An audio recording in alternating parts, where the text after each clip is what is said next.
Welcome to Shift Happens, where we discuss all things yoga, creating transformative experiences on the mat, off the mat, and on the path of yoga, with your host, International Yogini, Mimi Adeogba.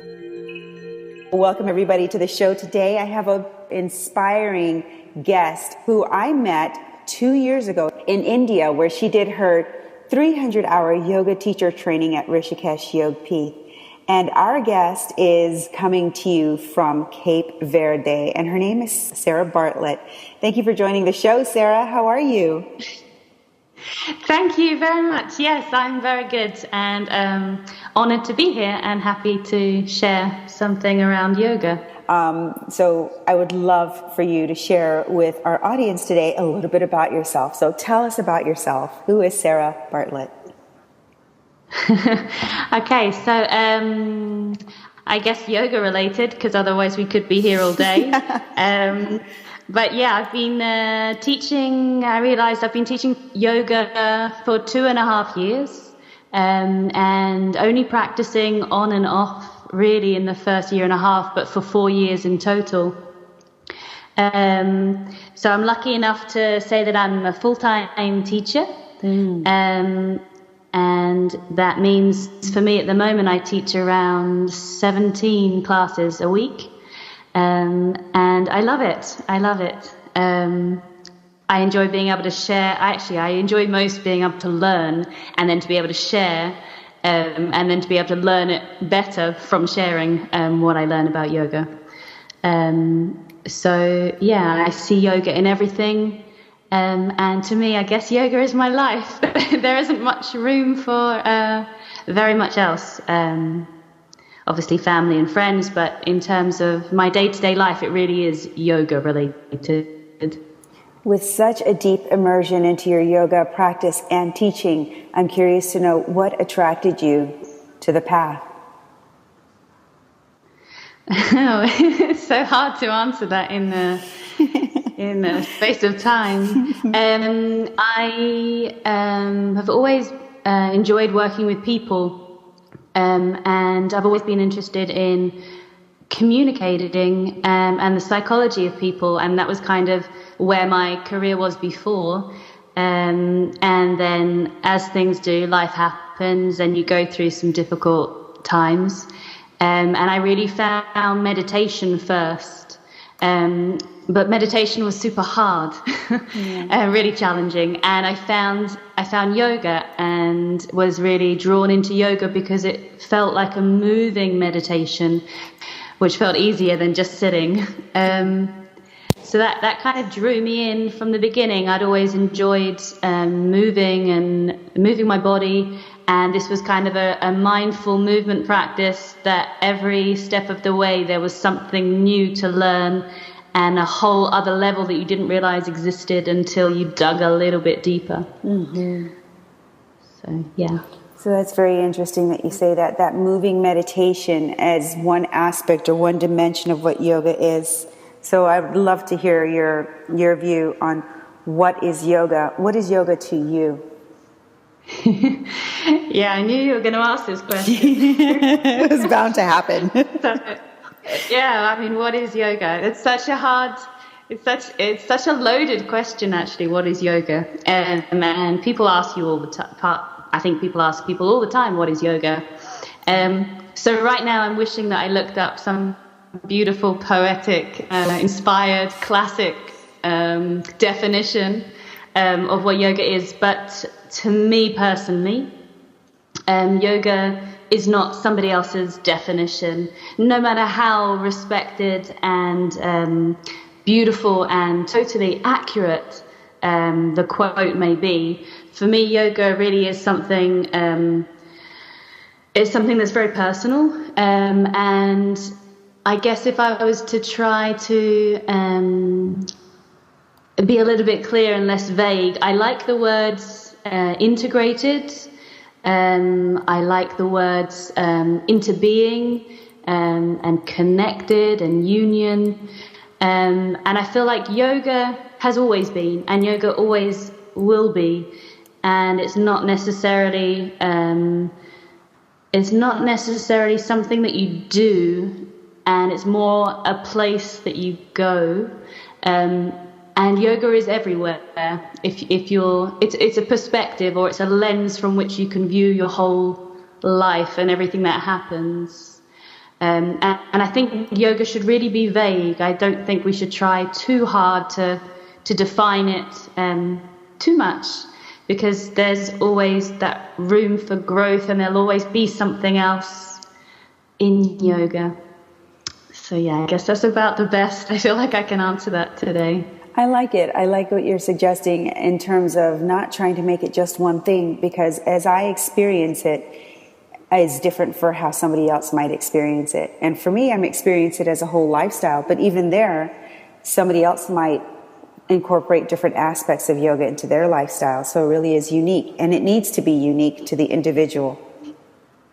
Exactly. I like that. Nicely stated. That brings me to the next question. Many times I have people, family, friends, coming up to me and saying, what exactly is a yoga teacher training course?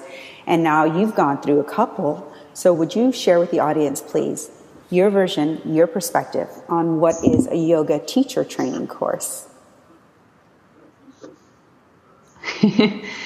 Okay, so again, I could answer that equally vague.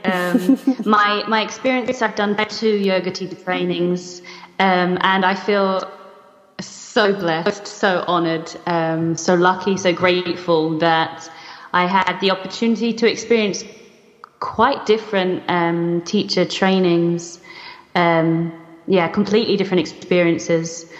And I guess how I want to answer that question is, a yoga teacher training is what you make it.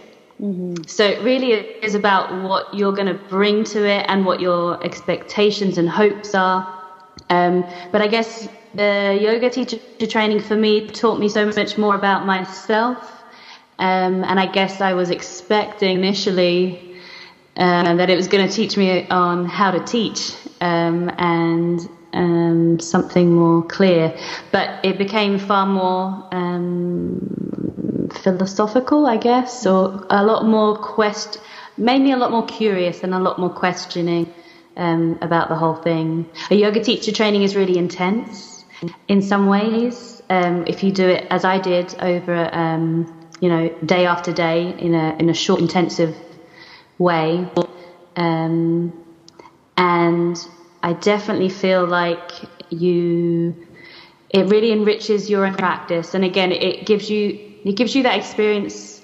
It's a little bit like learning to drive. You do your exam, you do your lessons, you do your exam, and you have no idea how to drive.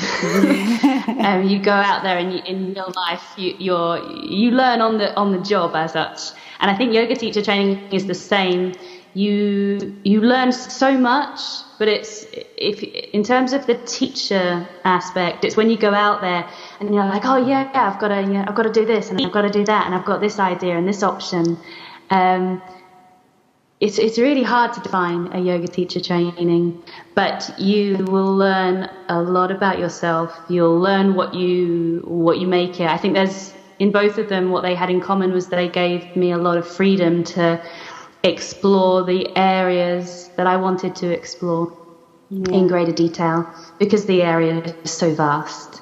And I had incredible teachers, and obviously you were one of them. Thank you. Thank you. But truly, I had amazing teachers on both, amazing experiences, and without a doubt, they're the best things that I've done in my life. So, you'll learn a lot, and it will enrich your whole life and your whole frame, your whole perspective, your whole lens on what your life is and what it can be, and how to really enjoy and live the life you want to live, and how you share that with other people.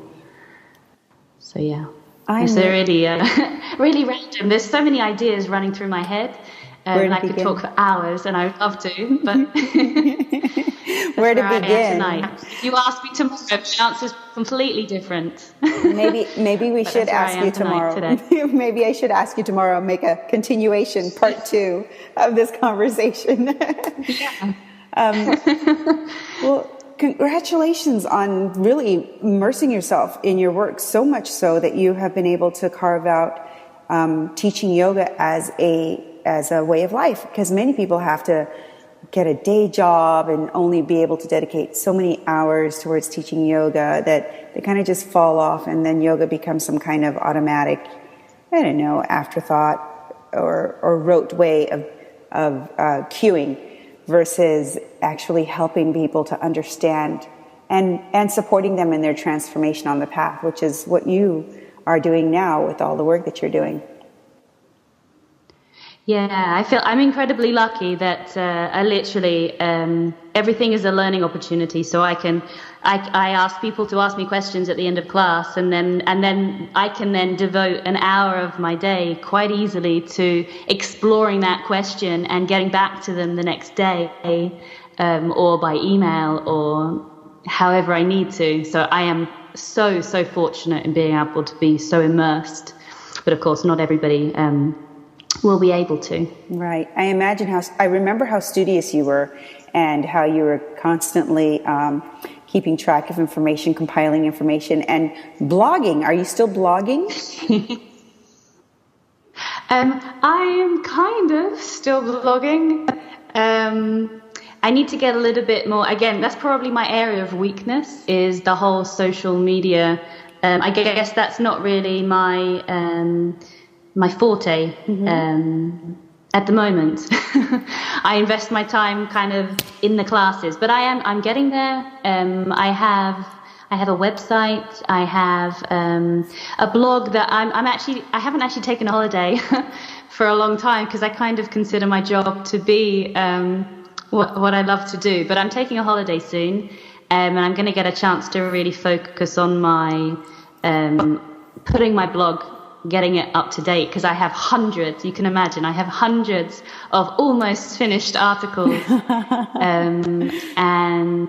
they're just waiting for some time and some space when I take this holiday, which is actually in 3 days' time. So I'll be uploading, and I'm also going to be doing some YouTube videos, which will be really exciting. Great. Well, why don't you tell our listeners where they can see some of your material or get in contact with you if they're ever in Cape Verde? So yeah, I guess the easiest way to get in contact, I'm on most social media things, and I will reply to messages, and kind of my logo, my brand, my title, I'm not sure how to describe it since that's not my area of expertise, but it's Be Yoga with Sarah. So that would be lowercase, and it's all one word. B, as in just the letter B, and then Yoga with Sarah, with an H at the end. And it's all one word. You can find me, hashtag me on things like Instagram or Twitter. My website is www.beyogawithsarah.com. And I have a blog on WordPress, and that should be under exactly the same. Before we check out, I have one last question, and it's a game-changing question I throw in at the very end. What is your favorite asana? I know. I'm not sure the Sanskrit. Is it Natarajasana, the dancer's pose? Yes, that's correct. I think I know most of the names, but I'm not sure if I pronounce them very well. But yeah, and I don't do the full version, but I love playing around in that pose. I enjoy the balance, I enjoy the strength, I enjoy the flexibility, and I love the playfulness, because for me it's definitely not a perfect practice of that pose at all. It's practice makes progress. So yeah, that pose. I do love Natarajanasana. It's great for digestive system. It's a great heart opener. It's great for the lungs as it expands the chest, and it's great for stabilizing the core and your balance. So it's a beautiful pose in all its expressions. Yeah. Thank you, Sarah. I enjoyed having you on the show today. You're welcome.